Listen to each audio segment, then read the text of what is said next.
എല്ലാ കൂട്ടുകാരെയും പോലെ ആരോമലിനും സ്കൂളിൽ പോകണമെന്നുണ്ട്. പക്ഷേ ആശുപത്രി കിടക്കയിൽ നിന്ന് ഒന്ന് എഴുന്നേൽക്കാനാകുന്നില്ല. സ്കൂളിൽ പോകാത്തതിന്റെ വേദന മനസ്സിനും, കീറിമുറിച്ച കയ്യിൽ നിന്നുള്ള വേദന ശരീരത്തിനും. കഴിഞ്ഞ വർഷം വരെ പഠിച്ച സ്കൂളിൽ നിന്ന് പോയ വിനോദയാത്രയ്ക്കിടെയാണ് അമലിന്റെയും കുടുംബത്തിന്റെയും ജീവിതം കീഴ്മേൽ മറിഞ്ഞത്.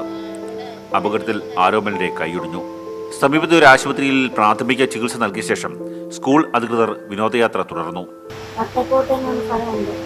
ആ സ്ഥലത്ത് പോകുന്ന സമയത്ത് ഒരു ലോറി അവിടെ ഒതുക്കിയിട്ടിരുന്നു. ആ ലോറിക്കകത്ത് ഈ ബസ് ഞങ്ങൾ ചേർത്ത് പോയി. ഈ ലോറിക്കകത്ത് ആ ഹോക്കി വന്ന് കൊണ്ടു.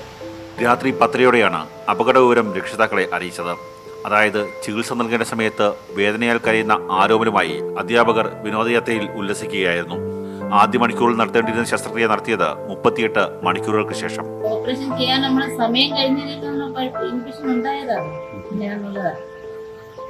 ചെയ്യാൻ പറ്റിയില്ല. നമുക്ക് അപ്പോഴത്തേക്കുള്ള സാമ്പത്തിക ബുദ്ധിമുട്ട്, നമുക്ക് ആ പൈസ സമയത്ത് കിട്ടാത്തതിന്റെ വരുമ്പോൾ ചെയ്യാൻ പറ്റില്ല. ശസ്ത്രക്രിയയ്ക്ക് ശേഷം സ്കൂൾ അധികൃതർ തിരിഞ്ഞു നോക്കിയിട്ടില്ല. ശസ്ത്രക്രിയ നടത്തിയ ഭാഗം ഇപ്പോൾ പഴുത്തു വ്രണമായി.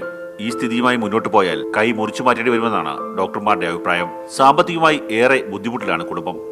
പഠനത്തിലും പാഠ്യേതര വിഷയങ്ങളിലും മികവ് പുലർത്തിയ ഈ വിദ്യാർത്ഥിയെയും കുടുംബത്തെയും സഹായിക്കാൻ ജില്ലാ ഭരണകൂടവും സുമനസ്സുകളും ഇടപെടണം.